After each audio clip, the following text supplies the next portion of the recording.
اعوذ باللہ من الشیطان الرجیم بسم اللہ الرحمن الرحیم وانکحوا الایام منکم والصالحین من عبادکم وإمائکم ان یکونوا فقراء یغنیہم اللہ من فضلہ واللہ واسع علیم۔ اور تم میں جو مرد بغیر بیوی کے اور جو عورتیں بغیر شوہر کے ہوں ان کی شادی کر دو، اور اپنے نیک ایماندار غلاموں اور لونڈیوں کی بھی شادی کر دو۔ اگر وہ فقیر ہوں گے تو اللہ رب العالمین اپنے فضل و کرم سے اسے مالدار بنا دے گا، اور اللہ رب العالمین بڑی کشادگی والا ہے، ہر چیز کا علم رکھنے والا ہے۔ اس آیت کریمہ میں اللہ رب العالمین نے فرمایا ہے کہ نکاح کی اگر استعداد ہے اور صلاحیت موجود ہے، چاہے وہ مرد ہو یا عورت، ان دونوں کو چاہیے کہ شادی کر لینا چاہیے۔ اور تمہارے پاس اگر کوئی غلام ہے یا کوئی لونڈی ہے اور اس کے اندر میں جسمانی استعداد موجود ہے کہ وہ شادی کر سکتے ہوں، تو ان کے آقا کو چاہیے کہ اپنے غلام اور اپنی لونڈیوں کی جلد از جلد شادی کروا دے۔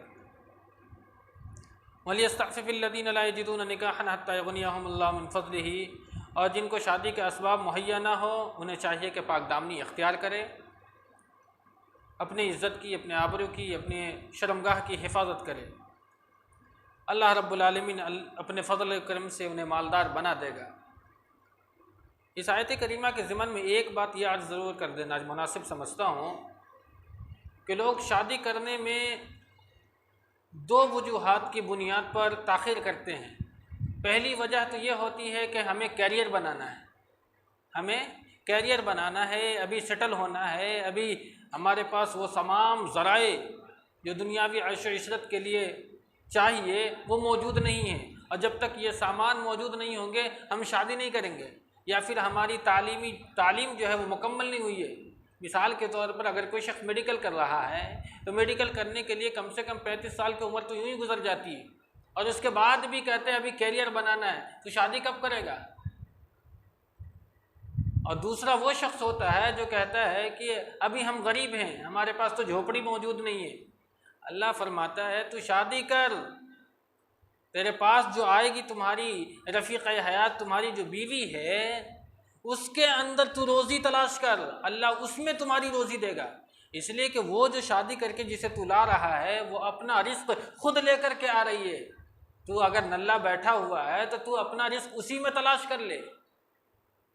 لیکن شادی نہیں کرنا ہے، کیریئر بنانا ہے، یا ابھی وہ وسعت نہیں ہے، صلاحیت موجود نہیں ہے، لیکن غیر ضروری طور پر جو خواہشات نفسانی ہے اس کی تکمیل کے لیے مختلف ذرائع استعمال کر رہے ہیں، یہی سراسر ناانصافی ہے، اور اسلام اسی زناکاری کو بند کرنا چاہتا ہے۔ عمر ہو گئی، اللہ رب العالمین نے صلاحیت دی، اور اگر فقیری ہے اللہ فرماتا ہے ان یکونوا فقراء یغنیہم اللہ من فضلہ، اگر فقیر ہو تو اللہ رب العالمین تمہیں اس سے بے نیاز فرما دے گا۔ اس لیے چاہیے کہ اللہ نے جب صلاحیت دی تو فوراً انسان کو شادی کر لینی چاہیے۔ اس کے ذریعے سے انسان بہت ساری بیماریوں سے اور معاشرہ بہت ساری بیماریوں سے محفوظ ہو جاتا ہے، اور معاشرے کے اندر میں سکون برپا ہو جاتا ہے۔ آگے تذکرہ ہو رہا ہے اللہ نور السماوات والارض مثل نورہ کمشکاۃ فیہا مصباح، اللہ آسمان اور زمین کا نور ہے، اس کے نور کی ایک مثال ایک طاق کی ہے جس میں ایک چراغ ہے، چراغ ہمیشہ ایک قندیل میں ہے، قندیل گویا کہ چمکدار ستارہ ہے۔ یعنی یہاں اللہ فرما رہا ہے کہ اللہ آسمان اور زمین کا نور ہے۔ کیا مطلب ہے اس کا؟ اس کا مطلب یہ ہوتا ہے کہ آسمان اور زمین کا نور جو اللہ کا دین ہے، یعنی کہ شریعت اسلامیہ ہے، یہ ہے اللہ کی روشنی۔ اس روشنی میں اپنی زندگی کو اور اپنے اندھیروں کو دور کرنے کی کوشش کرنی چاہیے۔ اس کے آگے اللہ رب العالمین ذکر فرما رہا ہے ان لوگوں کی مثال جو کفر کی حالت میں جو بھی کچھ کرتے ہیں، ان کی مثال اللہ رب العالمین نے بیان فرمایا ہے۔ ایک چیز یہاں بتلا دوں میں کہ قرآن کریم یہ دنیا کی سب سے مظلوم کتاب ہے، سب سے مظلوم کتاب۔ اس کتاب پر جتنا ظلم ہوتا ہے کسی پر نہیں ہوتا، اس لیے کہ ایک طبقہ تو وہ ہے جو سرے سے کہتا ہے کہ تمہیں قرآن سمجھ میں نہیں آئے گا، تم قرآن سے دور رہو۔ دوسرا طبقہ وہ ہے جو کہتا ہے کہ قرآن پڑھو گے تو تم گمراہ ہو جاؤ گے۔ تو خیر یہ تو طبقے الگ ہیں، بدقسمتی کی بات یہ ہے کہ ہماری جماعت اہل حدیث میں بھی کچھ افراد ایسے ہیں، ایک تو قرآن پڑھتے نہیں، دوسری بات قرآن پر نظر نہیں ہوتی، تیسری بات قرآن پر تدبر نہیں کرتے، اور چوتھی بات جب قرآن کو سمجھنے کی سننے کی باری آتی ہے تو کہتے ہیں کہ ہمارے پاس وقت ہی نہیں ہے۔ رمضان کے علاوہ کہاں ملاقات ہوتی ہے تم سے؟ سوائے چند لوگوں کے مسجد میں کون نظر آتا ہے عشاء کے بعد؟ رمضان میں ملاقات ہوتی ہے، تراویح کا بعد سنہرا موقع ہوتا ہے کہ ہم تمہیں قرآن سنائے، اس میں بھی لوگ فتویٰ دیتے ہیں۔ تراویح کے بعد طبیعت کے اندر میں بے چینی ہوتی ہے، تم قرآن پر ظلم نہیں کرتے اور پھر بھی تم اللہ کی رحمت تلاشتے ہو، شرم نہیں آتی تمہیں؟ ایک تو قرآن پڑھتے نہیں، اگر کوئی تم کو پڑھ کے سنا رہا ہے اس پر بھی تمہارے پاس وقت نہیں۔ دنیا کی یہ سب سے مظلوم کتاب ہے۔ قرآن پہ اگر آپ تدبر کریں گے، زندگی کے سارے مسائل اس قرآن نے آسان کر دیے، ہر راستے آپ کے لیے کھول کر رکھ دے گا یہ قرآن، اگر آپ صرف اس پر ایک نظر پڑھ کر کے دیں۔ علماء نے کہا ہے کہ ایک شخص اگر شروع سے لے کر کے آخر تک قرآن پڑھ لے، اس کی زندگی سے شرک ختم ہو جائے گا۔ یہ چیلنج ہے، شرک تو ہوگا ہی نہیں اس کی زندگی کے اندر میں۔ یہ قرآن شرک کی اس طریقے سے جڑیں کاٹ دیا، ہر آیت کے اندر میں اللہ رب العالمین نے گویا کہ ایک توحید کو بیان فرما دیا۔ انسان کو چاہیے کہ قرآن کو پڑھنا چاہیے۔ تراویح کے بعد تمہیں قرآن سنانے کا موقع ملتا ہے، ایسے بھاگتے ہیں، ابھی گھر جا کر کے ایسی خوب آرام سے سو رہے ہوں گے، اب فتویٰ ہمیں دیتے ہیں۔ ایک آیت کریمہ پر اگر میں بحث کروں تو ایک آیت کریمہ نہیں پڑھ پاؤ گے اور ہمیں فتویٰ دیتے ہیں، کتنے افسوس کی بات۔ سورہ فاتحہ ڈھنگ سے پڑھنے نہیں آتا ہے اور پھر بھی اگر کوئی قرآن سناتا ہے تو نہیں ہمارے پاس وقت نہیں ہے، اور تراویح کے بعد تو بالکل ہی نہیں، سونا ہے، مسئلے بتائیں گے، اللہ کے رسول نے کہا فوراً سو جاؤ، سحری میں بھی تو اٹھنا ہے۔ یہ مسائل، اللہ رحم فرمائے، اللہ ان کے حالات پر رحم فرمائے۔ اللہ نے یہاں فرمایا ہے کہ وہ لوگ جو کفر کی حالت میں، والذین کفروا اعمالهم کسراب بقیعۃ یحسبہ الظمآن ماء، اللہ رب العالمین نے فرمایا کہ کافروں کے اعمال ایسے ہیں جیسے کہ کسی چٹیل میدان میں سراب یعنی کہ چمکتا ہوا ریت۔ وہ ریت کو انسان کیا سمجھ لیتا ہے؟ پانی، کیونکہ ریت پانی کے مانند ہوتا ہے، اور وہ دوڑتا ہوا وہاں جاتا ہے، لیکن وہاں اسے کیا ملتا ہے؟ ریت ملتا ہے، پانی نہیں ملتا۔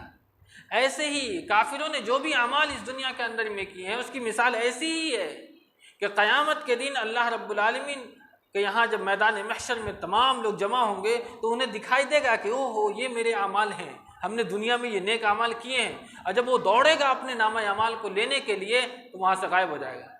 آگے وہ آیت کریمہ آئے گی، وَقَدِمْنَا إِلَىٰ مَا عَمِلُوا مِنْ عَمَلٍ فَجَعَلْنَاهُ هَبَاءً مَنْثُورًا، وہ دکھائی تو دے گا اعمال، اور جیسے ہی تم اپنے اعمال کو لینے کی طرف جاؤ گے هَبَاءً مَنْثُورًا، اللہ اڑا دے گا۔ کافروں کی مثال ایسی ہی۔ اس کے آگے ایک اور مثال دی اللہ رب العالمین نے، أَوْ كَظُلُمَاتٍ فِي بَحْرٍ لُجِّيٍّ يَغْشَاهُ مَوْجٌ مِّن فَوْقِهِ مَوْجٌ مِّن فَوْقِهِ سَحَابٌ۔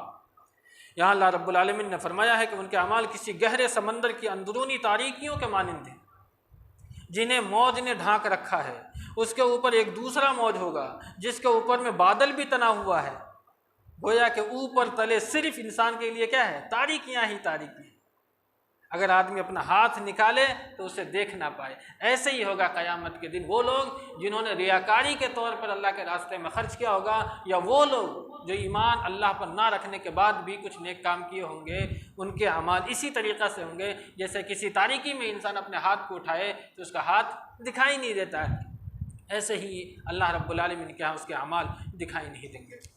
آگے تذکرہ ہو رہا ہے، وَإِذَا دُعُوا إِلَى اللَّهِ وَرَسُولِهِ لِيَحْكُمَ بَيْنَهُمْ أَن يَقُولُوا سَمِعْنَا وَأَطَعْنَا، جب اللہ اور اس کا رسول تمہیں بلائے تو تمہارا ایک ہی کام ہونا چاہیے، سمعنا، ہم نے سنا ہے اور ہم نے اطاعت کی۔